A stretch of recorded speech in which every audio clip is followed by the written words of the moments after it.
Emily had a tradition. Every year on her birthday, she made a big deal about waking up to a surprise. Nothing extravagant, just something personal. A handwritten note, breakfast in bed, maybe a little inside joke wrapped in a box.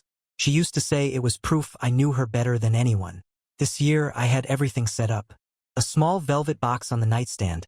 A gift she'd been hinting at for months. A letter folded neatly beside it, filled with words I had actually taken time to write. But when I woke up that morning, expecting to see her excited face, the bed was empty. Her side was cold. The bathroom door was open. No shower running. No morning hums. Just silence. I grabbed my phone and saw her message, sent at 6:47 a.m. Hey, leaving early, swamped at work. Love you. Something about it was off. Not a single emoji. No, can't wait to celebrate later. Or, you're the best hubby ever, like she always did. Just a clinical, empty message. I wanted to believe she was just busy. That's what I told myself for hours. But then, at noon, my phone lit up again. Gonna have dinner with a coworker tonight for my birthday. Don't wait up. Love you. I stared at the screen. Read it twice. Again. No επάλεγει. No, let's celebrate tomorrow instead.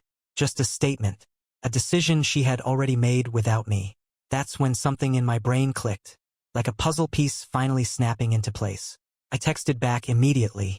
All right, if that's how you want to spend your birthday, go ahead. She replied instantly. Thanks, babe. You're the best. I swear, I almost laughed. Not a single question. No hesitaste. Like she had expected me to roll over. Like she had planned for this reaction. I didn't text back. I didn't call. Instead, I grabbed my keys and drove. Emily thought she was untouchable. That much was obvious. But I had one advantage she didn't count on. She always underestimated how much I noticed. And I had noticed things. The way she tilted her phone away from me lately. The sudden obsession with going to the gym at night. The coworker she swore was practically a brother, but never mentioned by name. I parked 2 blocks away from the restaurant. She had no idea I was watching when she walked in. Hair styled differently than she ever did for me. That new dress I had never seen before, hugging her a little too perfectly. Then he showed up. Tall, clean-shaven, wearing that kind of confident smirk that told me everything I needed to know before he even touched her. And touch her, he did. A hand on the small of her back as he led her to their table. A lingering brush of fingers when he handed her the menu. And then, the cherry on top, the way she leaned in, laughing at something he whispered. Her eyes locked on his like he was the only man in the world. Like I didn't exist. The worst part? She wasn't nervous. Not even a glance over her shoulder. She truly believed I'd be at home, waiting for her. But tonight, Emily was going to find out exactly how wrong she was. I sat in my car, fingers drumming against the steering wheel, heart pounding in my ears. I wasn't the jealous type. Never had been. But this wasn't jealousy, this was something sharper. Something colder. I wasn't just watching my wife have dinner. I was watching her become someone else. The way she laughed with him, it wasn't polite or forced. It wasn't the tired chuckle I got after a long day. This was different. Carefree. Effortless. The kind of laugh that came naturally when you were with someone who made you feel alive. And then I saw it. Her hand, resting lightly on his forearm. A small, delicate touch like it had happened 100 times before. That was it. That was all I needed.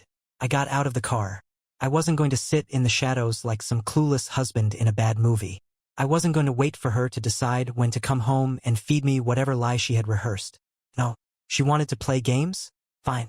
But we were playing on my terms now. I stepped into the restaurant. The warm lighting and low hum of conversation doing nothing to soften the edge of what was about to happen. They didn't see me at first. She was too focused on him, twirling a strand of hair around her finger like some love-struck teenager. And him? He was lapping it up, nodding along, hanging on to every word. I took my time, walked right up to their table. Then, finally, she noticed. Her eyes met mine, and for the first time tonight I saw it, fear. She froze, hand still midair, as if time had stopped for her but not for me. Hey, babe, I said, voice calm. Happy birthday. The guy. Let's call him Brandon because he looked like every smug, overconfident Brandon you've ever met. Glanced between us, confusion flickering across his face. Ooh, he, man. Emily's mouth opened, then shut. She looked like a computer trying to process a corrupt file. I thought you were home. I smiled. Yeah, I bet you did. Silence. The whole restaurant wasn't watching yet, but the people near us, they were picking up on the tension. Forks slowing, conversations dipping. Emily cleared her throat. This is just a work dinner. I tilted my head. Really? That's funny. Because I could have sworn you said, don't wait up. She swallowed. I didn't mean. I turned to Brandon. Hey Brandon, quick question. He blinked. Yeah. Did she tell you she was married? His face paled. Emily shot me a glare. Stop it. I ignored her, kept my eyes locked on him. Well, I pressed. He hesitated. Then, finally, she said you were having problems. I let out a low chuckle. Oh, did she? Emily reached for my arm. Can we talk about this in private? I stepped back. Why? You weren't worried about privacy when you were practically holding hands across the table. A waiter hovered nearby, clearly unsure whether to step in or pretend none of this was happening. I gave him a polite nod. Don't worry, man. I'm just here to celebrate my wife's birthday with her. Emily exhaled sharply, anger flickering in her eyes now. You're making a scene. I leaned in just slightly. Oh, sweetheart, I whispered. We haven't even started the scene yet. Emily's face was frozen in that tight, forced smile she used when she was about to lose it, but still wanted to look composed. The problem was, I wasn't in the mood to let her keep that mask on. Brandon shifted uncomfortably in his seat, his hands sliding off the table like he didn't want to be caught too close to her. Smart guy. Too late, though. Emily shot him a quick glance. One that screamed, don't say anything. I almost felt bad for the guy. Almost. All right? Emily exhaled, standing up so fast her chair scraped against the floor. Let's go outside. She didn't wait for me to follow, just grabbed her purse and started walking toward the exit. Not a goodbye to Brandon, no explanation. Just run, run, run. Not this time. I strolled after her, taking my sweet time, letting every eye in that damn restaurant get a good look at the woman who had just been caught. As soon as we stepped outside, she whirled around, dropping the act. What the hell is wrong with you? She hissed. I let out a short laugh, shaking my head. Unbelievable. What's wrong with me? I repeated. Emily, you're the one sneaking around, and I'm the problem? She crossed her arms. I wasn't sneaking around. I told you where I was. I raised an eyebrow. Oh, right, my mistake. You did say don't wait up. So obviously that means it's totally fine to go on a date with some random guy. Her jaw clenched. It wasn't a date. Really? I shot back. Because from where I was sitting, it sure looked like one. She scoffed, rolling her eyes. You're being dramatic. Dramatic. Dramatic. Something inside me snapped. All right, Emily. Then let's stop being dramatic and break it down real simple. I stepped closer, lowering my voice. If I was sitting across from a woman, touching her arm, whispering in her ear, making her laugh like she was the only person in the world, would you be okay with that? Silence. That was all the answer I needed. She wouldn't meet my eyes. Her lips parted like she had something to say, but no words came out. I nodded, feeling something inside me settle. Yeah, that's what I thought. She finally looked at me, her expression shifting, panic creeping in around the edges. Look, I didn't mean for this to. To what? I cut in. To get caught. She flinched. Then, like a switch flipping, her face hardened. I haven't done anything wrong. I laughed. Oh, you're really gonna die on that hill? She squared her shoulders, doubling down. I have every right to go out with a friend for my birthday. I don't need permission. I gave her a slow nod, taking it all in. Got it. So, tell me, when were you planning to let me know you were sleeping with him? Her eyes snapped wide. Bingo. Emily's expression flickered, just for a second. But it was enough. Enough for me to see the gears in her head turning, scrambling for a response. Excuse me? She said, voice laced with fake outrage. I leaned in slightly, lowering my voice. You heard me. When were you planning to tell me you were screwing him? Her mouth opened, then shut. She blinked rapidly, like she was trying to reboot herself. Caught. And then, just like that, the mask came back on. You're insane, she snapped. I am not God. I can't believe you're even saying this right now. I smirked. Yeah? Then why do you look like you just got caught with your hand in the cookie jar? She scoffed, arms crossing tightly over her chest. Because you're accusing me of something I haven't done. Do you even hear yourself? You sound completely unhinged. I tilted my head. Oh, I hear myself just fine, Emily. And I also hear you not denying it. Her lips pressed together. Too late for damage control now. Fine, she said, rolling her eyes like she was bored with this conversation. You want to play detective? Go ahead. But you're gonna feel really stupid when you realize I've done nothing wrong. I took my phone out of my pocket, scrolling through the pictures I had snapped from my car. I didn't even need to zoom in. There she was, leaning into Brandon's touch, her hand on his, the way she looked at him like I hadn't seen in years. I held up the screen. Yeah? Then explain this. Her breath hitched, but she caught herself. A second too late. That doesn't mean anything, she said quickly. You're making it into something it's not. I let out a short laugh. Right? So, if I grabbed some woman's hand like this and stared at her like I wanted to devour her, you'd be totally fine with it? Her jaw tightened. It's different. I raised an eyebrow. Oh, do tell. How exactly is it different? No answer.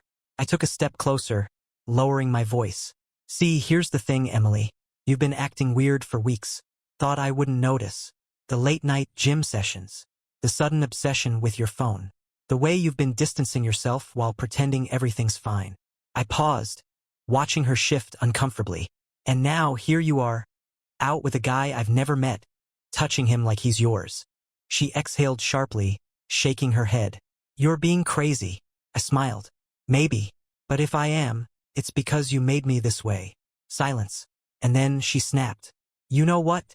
She hissed. I don't have to stand here and be interrogated like some criminal. I came out to have a nice dinner for my birthday, and you're ruining it. I let out a slow breath, nodding. All right. I put my phone away, stepping back. You're right. No more questions. Her shoulders relaxed slightly, too soon.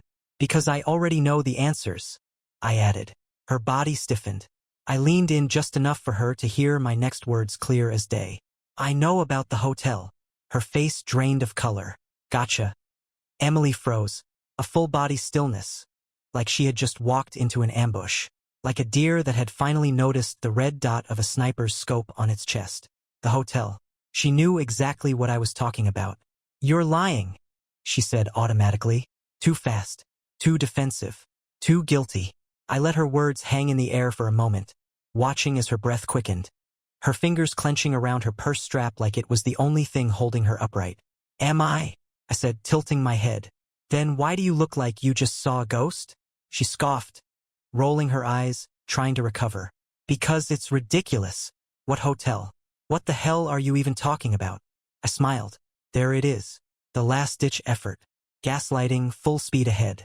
I reached into my jacket pocket and pulled out my trump card. A small, rectangular object. Sleek, white. The logo printed on the front in gold lettering. A hotel keycard. Emily's breath hitched so hard she actually stumbled back. I held it up between two fingers. Recognize this? She didn't answer. Didn't even blink. I found it in your car. I continued, voice casual. Like we were just discussing the weather. Wedged between the seat and the center console. Pretty sloppy, honestly. You're usually more careful. Still nothing. Just her eyes, darting between my face and the keycard like she could will it out of existence. I took a step closer. You checked in at the Grand Willow last Friday. Room 214. Ring any bells? She opened her mouth, closed it, opened it again. Before you say something stupid, I cut in. Just know that I already called the hotel. I tapped the keycard against my palm. Turns out they keep records, including names, dates, room numbers. I paused, letting my next words slice right through her. And guest logs. Her body jerked like I had just slapped her. Oh yeah, I continued, enjoying how the color drained from her face. They remember you, Emily. And guess what? You weren't alone. A sharp inhale. Her nails dug into her arms. Want to guess whose name was listed as your guest? I asked, eyes burning into hers. Silence. Then, finally, her voice, barely above a whisper. Brandon. I smiled, slow and cold. Ding, ding, ding. Give the lady a prize. Emily's breath shuddered out of her. It's not what you think. I laughed. Actually laughed. Right in her face. Oh, please. It gestured wildly here. What exactly am I thinking here, Emily? That you and your good buddy Brandon checked into a fancy hotel on a Friday night, in the same room just to what? Watch a documentary. Have a Bible study? Her lip trembled. I was drunk. It wasn't planned. I raised an eyebrow. So you're admitting it? She hesitated, then quickly shook her head. No. I mean, nothing happened. We talked, and I passed out. I let out a slow breath, nodding. Right? Okay. So let's break this down. I started counting on my fingers. You forgot to tell your husband about a hotel stay. You accidentally booked a room with a coworker. You drunkenly ended up in bed with him. I didn't, she started, but I wasn't finished. And then, instead of telling me the truth, you hid the keycard in your car like a teenager sneaking cigarettes. A thick silence swallowed us. She swallowed hard. I was going to tell you. I gave her a look so sharp it could have cut through glass. No, Emily. You were hoping I'd never find out. And for the first time tonight, maybe for the first time ever, Emily had nothing to say. Emily stood there, completely exposed, her mouth opening and closing like a fish gasping for air.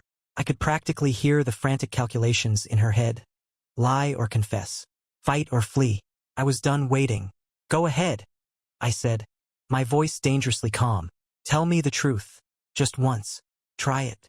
She clenched her jaw, her eyes flickering between defiance and panic. She exhaled sharply, hands shaking. It was a mistake. I almost laughed. A mistake. Which part? I asked. The part where you met him at the hotel? The part where you lied about it? Or the part where you assumed I was too stupid to figure it out? Her breath hitched. I didn't plan it, okay? We were out with coworkers. And I had too much to drink. And, oh, spare me the fake guilt. I snapped. You expect me to believe you got so hammered that you just woke up in a hotel room with him? She hesitated. Yes, I laughed. A sharp, bitter sound. You're such a bad liar, Emily. You know that. Her eyes flared with frustration. Why are you even here? She spat suddenly, shifting into anger. The fear was fading, and now came the fight. I smiled coldly. There it is. Why am I here? I repeated. Well, let's see. My wife refused to spend her birthday with me, told me not to wait up, and then had dinner with her side piece. So, forgive me for being a little curious. Her nostrils flared. It wasn't like that. I took a step closer. Then how was it? She flinched but held her ground. I just needed space. That made me pause. Space. She folded her arms. Yes, space. Things have been off between us, and I didn't know how to tell you. I tilted my head. So instead of talking to me, you spread your legs for Brandon? Her slap came faster than I expected. Sharp, stinging right across my cheek. But I didn't react. I just stared at her. And the moment she realized what she had just done, she was the one who took a step back. I exhaled, rubbing my jaw. There she is. Her voice was shaky now. I didn't mean. No. I cut her off. You meant it. I let out a humorless chuckle. It's funny, you know. You can lie to me all night long. But the second you get called out, you snap. She swallowed hard. You're twisting everything. No, Emily. I shook my head slowly. You did that. I'm just finally seeing the truth. She let out a small, frustrated growl, running her hands through her hair. I didn't plan for this to happen, okay? I didn't wake up one day and say, oh, I think I'll ruin my marriage today. No, I agreed. You did it in phases. A text here, a lie there. One small betrayal at a time until you didn't even recognize yourself anymore. Her lips trembled. I still love you. I inhaled sharply. You don't get to say that. She flinched. But I do. No, Emily. You don't. My voice was ice. Because you don't love me. You love the comfort. You love knowing I'm always there, ready to pick up the pieces when you screw up. I stepped closer. You don't love me. You love your safety net. Tears welled up in her eyes. That's not true. Then why are you still lying? Her breath hitched. I exhaled slowly. You know what? Don't answer that. I pulled something out of my pocket and placed it in her hand. She looked down. Her face crumbled. A manila envelope. Thick, heavy. What is this? She whispered, voice barely audible. I stared at her, my heart pounding with a finality I hadn't felt before. Divorce papers. Emily's fingers trembled as they clutched the envelope, her nails digging into the thick paper like she could rip it apart with sheer willpower. But she didn't open it. She just stared at it, breathing shallow, like if she held still enough, maybe this moment wouldn't be real. It was real. What? Her voice cracked. What is this? I didn't move, didn't blink. Just let the silence stretch, forcing her to sit in the wreckage she had created. You know what it is, I finally said. My voice was eerily calm. Too calm. The kind of calm that comes after months of being made to feel like a fool. She shook her head rapidly, gripping the envelope tighter. No. No, you can't. This isn't. Oh, I can, Emily, I interrupted. And I did. Her chest rose and fell with uneven breaths. You had these ready? I exhaled slowly, watching as realization settled over her. The reality that she wasn't in control anymore. Yes, I said simply. I did. A small, broken sound escaped her lips. For how long? I tilted my head. Since the first time you lied about him. She flinched like I had struck her. Good. Her voice grew desperate. You don't mean this. You're angry, and you're trying to hurt me. I laughed. A slow, humorless chuckle that made her shrink back. Oh, sweetheart, I said, shaking my head. If I wanted to hurt you, I wouldn't be handing you divorce papers. I'd be taking my time, making you feel the same kind of humiliation you've put me through. Her breathing hitched. Then why are you doing this? I stepped forward, closing the distance between us. My voice dropped to a near whisper. Because I finally respect myself more than I love you. Tears pooled in her eyes, but I didn't feel a damn thing. Not pity, not regret, just a cold, empty clarity. This doesn't have to be the end, she whispered, voice raw. We can fix this. I let out a slow exhale, shaking my head. Unbelievable. Even now, she thought she could smooth it over. No, Emily, I said, my voice final. You could have fixed this a long time ago, but you didn't. Her lips parted like she wanted to argue, but I was already stepping back, turning away, my hands sliding into my pockets. I wasn't going to fight for someone who had already thrown me away. She called my name, her voice breaking, but I didn't stop, didn't look back. She had already spent months choosing him over me. Tonight, I finally chose myself. I walked away. For the first time in years, I walked away from her. No turning back, no last glance over my shoulder, no hesitation. Just cold pavement beneath my feet and the sound of Emily's broken voice calling my name behind me. But she wasn't calling for me because she loved me. She was calling for me because she was losing. And Emily hated losing. I reached my car, yanked the door open, and slid inside, my heartbeat hammering in my ears. My fingers were tight around the steering wheel, but for the first time all night, it wasn't out of anger. It was relief. I exhaled long, slow, letting it settle, letting it sink in. It was done. At least that's what I thought. Then my phone rang. I didn't even have to check the screen to know it was her. I let it ring. Once, twice, 3 times. Voicemail. A few seconds later, a text popped up. Emily, please don't do this. Just talk to me. I stared at the message, jaw tightening. Talk? Talk? Now she wanted to talk? After all this? Another message. Emily, I made a mistake. Please don't throw everything away over one mistake. I scoffed. One, the delusion was insane. Then another. Emily, you don't understand. It wasn't just about him. It was about me. About us. I closed my eyes, counted to 5, forced the tension out of my shoulders. I could ignore her, drive away, let her sit in the wreckage alone. But then my phone buzzed again. Emily, I swear, I'll tell you everything. Just give me 5 minutes. Face to face. Please. I hesitated. Not because I wanted to hear her out. I didn't. But because something about that last text felt different. Not desperate. Not apologetic. Something else. And against my better judgment, I put the car in park, exhaled slowly, and got out. I didn't trust her. Not anymore. But I was going to see exactly what she had to say. And I had a feeling I wasn't ready for it. That I walked back toward her. Each step deliberate. Controlled. Emily stood frozen under the dim glow of the streetlights, her arms wrapped tightly around herself like she was bracing for impact. Her eyes met mine, glassy with unshed tears. But I wasn't buying the act. Not anymore. You have 5 minutes, I said flatly. Talk. She swallowed hard, gripping the divorce papers in her trembling hands. For a moment, I thought she was going to beg. But then, something in her shifted. Her posture straightened. Her expression stealing into something I didn't expect. Resentment. Not guilt. Not regret. Just bitterness. And right then, I knew this wasn't going to be an apology. I didn't cheat on you because I stopped loving you, she said quietly. I cheated because you did. I blinked. What? She let out a sharp breath, shaking her head. Not physically, but emotionally. You left me behind a long time ago. I actually laughed. That's rich, Emily. Real original.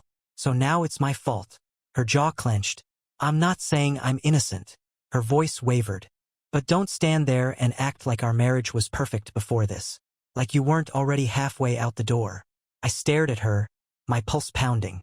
You're insane. Am I? She took a shaky breath. When was the last time we actually talked? When was the last time you looked at me like you used to? Like I was enough? I exhaled sharply, pinching the bridge of my nose. Emily, for months I tried to get you to open up. I asked if something was wrong. I asked if you were happy. You just kept saying, I'm fine. I dropped my hand. And now what? I was supposed to be a mind reader? Her lips trembled. I didn't know how to say it. I scoffed. But you knew how to spread your legs for Brandon, huh? The slap came fast, just like last time. But this time, I caught her wrist before it landed. She gasped, eyes going wide. And for a long, tense second, neither of us moved. Then, slowly, I pushed her hand away, stepping back. No. You don't get to hit me and play the victim. Not after everything. Tears finally spilled down her cheeks. I didn't mean. Yes, you did, I said coldly. You meant all of it. You meant the lies, the sneaking around, the choice you made every single time you looked me in the eyes and decided to betray me. She crumbled then, her face contorting into something ugly and broken. I don't know who I am anymore. I stared at her, feeling nothing. That makes two of us, I murmured. She let out a shuddering sob, gripping the papers so tightly her knuckles turned white. And then she said the one thing I didn't expect. Don't leave me. I should have felt something. A flicker of hesitation, a ghost of sympathy, anything. But I didn't. I just stood there, watching the woman who had shattered our marriage clutch a stack of divorce papers like they were the only thing keeping her upright. Don't leave me, she had whispered. I let the words sit between us, heavy and pathetic. Let them sink into the cold night air where they belonged. And then I asked the only question that mattered. Why not? Her breath hitched. She hadn't expected that. She thought I'd soften, that I'd cave the way I always did. But I wasn't that man anymore. Because, she stammered, shaking her head, because we can fix this. I raised an eyebrow. Fix what exactly? The fact that you were sneaking around behind my back? The hotel? The way you looked me in the eye every night and lied through your teeth? Tell me, Emily, which part are you hoping to fix? Tears streamed down her face, but I didn't move. People make mistakes, she pleaded, voice trembling. Marriages, real marriages, survive things like this. I exhaled sharply, shaking my head. You don't get it, do you? She swallowed hard. Get what? I took a slow step closer, forcing her to look at me. Surviving means fighting through the hard times together, I said, voice steady. It means working through problems, not creating them. You didn't fight for this marriage, Emily. You let it rot while you entertained some loser behind my back. She shook her head wildly. That's not true. I tilted my head. So if I never caught you, would you have told me? Her breath hitched. Boom. There it is. She knew the answer. And so did I. I leaned in just slightly, lowering my voice. Would you have told me, Emily? She broke. The sob she had been holding in finally tore out of her. Raw and ugly, her shoulders shaking. But I didn't feel sorry for her. Not even a little. Because she wasn't crying because she loved me. She was crying because she was losing me. Finally, I turned to leave. Please, she whispered, barely audible now. Please don't do this. I stopped just at the edge of the sidewalk, looking at her one last time. You already did. And then I got into my car, shut the door, and drove away. The road stretched ahead, empty and endless, but my hands gripped the wheel like I was fighting to keep the car steady. Not because I was uncertain, not because I was doubting my decision, but because for the first time since this whole thing started, it was over. No more waiting, no more wondering, no more searching for the cracks in her stories, the inconsistencies in her words, the tiny details that didn't add up. She had finally admitted what I had known all along, and I had finally walked away. I thought I'd feel relief, freedom, some rush of satisfaction, knowing I had ended it on my own terms. But all I felt was empty, like the version of me that had fought for her, loved her, defended her, died tonight. The worst part? I didn't even know who I was without her. My phone buzzed. I didn't want to look. I knew exactly who it was, but I glanced anyway. Emily, I love you. Please just come back so we can talk. I clenched my jaw, tossing the phone onto the passenger seat like it was poison. Talk? There was nothing left to say. I had spent years giving her chances, years ignoring the red flags, believing that if I just loved her enough, supported her enough, fought for her enough, she'd never betray me. And yet she had, and she had done it easily. Another buzz. I exhaled through my nose, refusing to check it. Then another, and another. By the fifth buzz, I knew she wasn't giving up. I grabbed the phone, swiping to my messages. Emily, I messed up. Okay? But you're making a mistake too. Emily, we've been together for too long to throw it all away like this. Emily, you still love me. I know you do. Emily, just say something, please. I stared at the screen, heart pounding. Then I clicked on her name and blocked her. No warning, no final message, just silence. For the first time in years, I was done letting her take up space in my mind. And for the first time in years, she had no way to reach me. I gripped the wheel tighter, feeling the weight of it settle. It was over, truly finally over. But the question that haunted me now was, who was I without her? The road stretched ahead, dark and quiet, the only sound the low hum of my tires against the pavement. No buzzing phone, no panicked messages, no more pleas, no more lies, just silence. For the first time in years, she wasn't in my life anymore. I had imagined this moment 1,000 times, what it would feel like to finally be free of her, to cut the strings she had tied around me so tightly I had almost forgotten what it was like to stand on my own. I thought it would feel like victory, but the truth felt like mourning. Not for her, not for the woman who had betrayed me so easily, so carelessly. I was mourning the man I used to be, the man who had believed in her, the man who had spent years building a life with her, trusting her, defending her, the man who had once looked at her and seen his future. That man didn't exist anymore. Emily had killed him, and in his place stood someone new, someone I didn't quite recognize yet. I pulled into my driveway, shutting off the engine. Just sat there for a moment, staring at the house we had built together, the front porch light still flickering from when she had said she'd get around to fixing it. She never did, just like she never fixed us. I got out, the night air cool against my skin, and walked inside. The house was too quiet. Her shoes weren't by the door. Her perfume didn't linger in the hallway.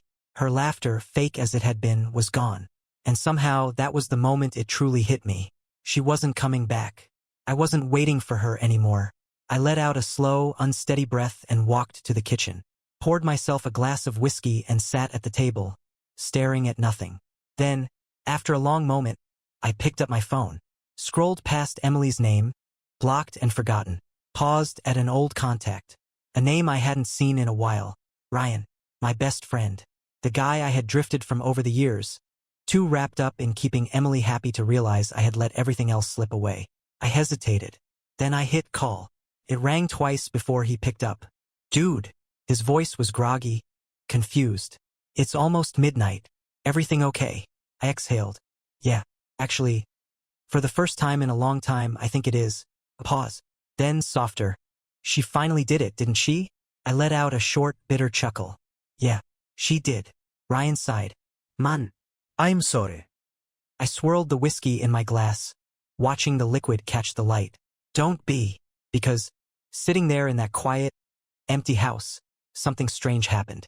For the first time since this nightmare began, I felt hope. Not for Emily, not for fixing something that had been broken beyond repair, but for me, for whoever I was about to become. And that was worth everything.